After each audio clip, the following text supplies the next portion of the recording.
All right, welcome back to Running the Shadows. Last time, we were all about dodging bullets and the finer points of a firefight. Well, today, we're ditching the guns, getting our hands dirty, and diving straight into the messy, brutal world of melee combat. We'll cover how to dish it out, how to take it, and, most importantly, how you patch a runner up before they bleed out on the pavement. The core rulebook puts it best. Violence is the universal language. And in the sixth world, that's truer than ever. We're moving past the clean math of ranged combat into something way more personal. This is about grit and muscle and the savagery of a street fight. So remember where we left our street samurai Bash? He was in the middle of a nasty gunfight. But what happens when that next security guard rounds the corner and he's just too close to draw a bead on? What do you do when the ammo runs dry and it's just you, them, and maybe a knife? Let's get into it. Okay, so the gunfight's over, and now it's a brawl. This isn't just a change of pace, chummer. It's a whole different game with its own rules.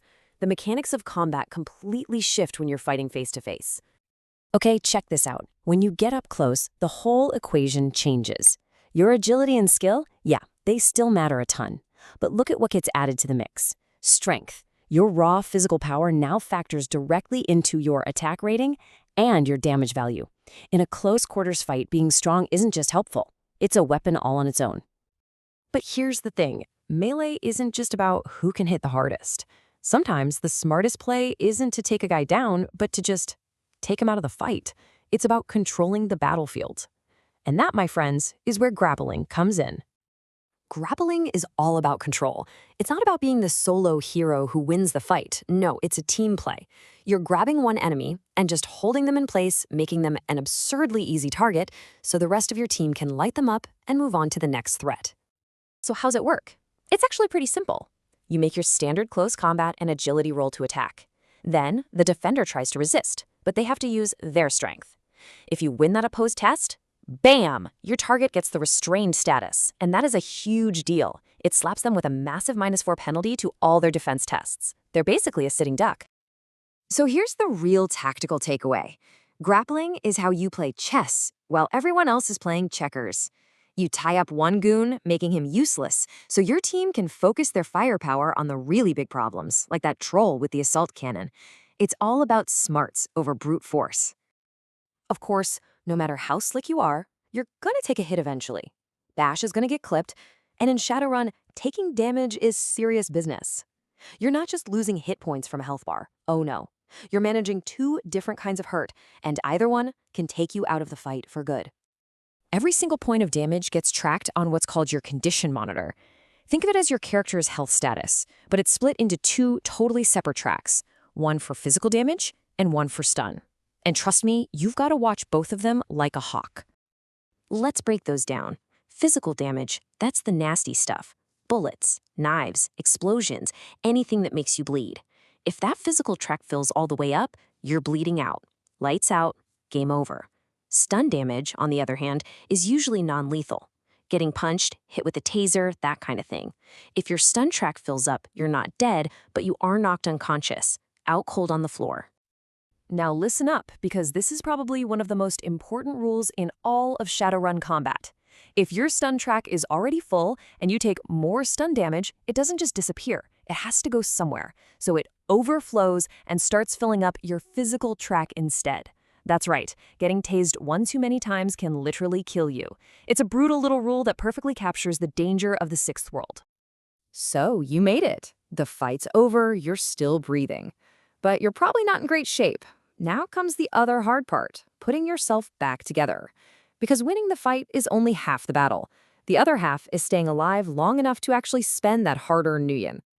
So Bosch stumbles back to the safe house, and now it's up to the team's shaman, Wisp, to work her magic. Because in Shadowrun, healing is this amazing mix of cutting-edge tech, powerful magic, and just plain old battlefield medicine. You've got a few options for getting fixed up. You can slap on a patch from a medkit, making a test based on the kit's rating.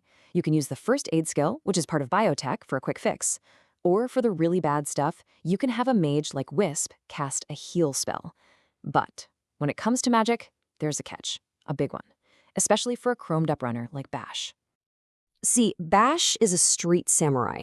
He's probably more machine than meat at this point. All that chrome makes him faster, stronger, deadlier. But every piece of it comes with a price, and it's a price that's not paid in cash. It all comes down to a stat called essence. Every living creature in the sixth world starts with an essence of 6. Think of it as your life force, your soul. It's what makes you, you. Every time you install a piece of cyberware, you permanently lose a chunk of that essence. You're literally carving away parts of your humanity and replacing them with machinery. And that has huge consequences. And here's where that price hits home. The math is simple and brutal.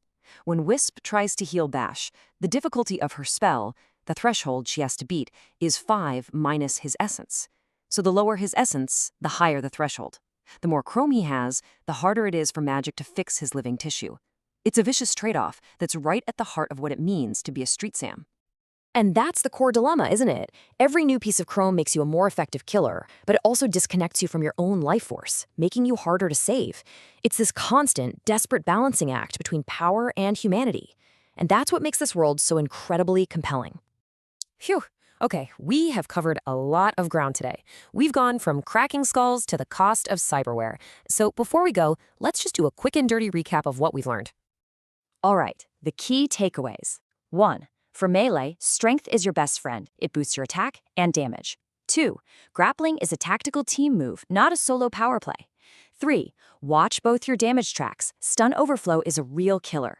And 4. Most important of all, Chrome costs essence, and lower essence makes you incredibly hard to heal. Got all that? Good.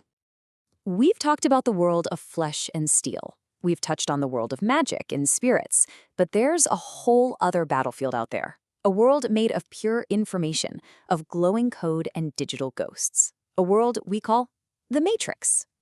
So you better join us next time, because our team's Decker, Signal, is taking over to give us the full rundown on the Matrix. We'll be talking hacking, data security, and digital combat. Until then, see you in the shadows.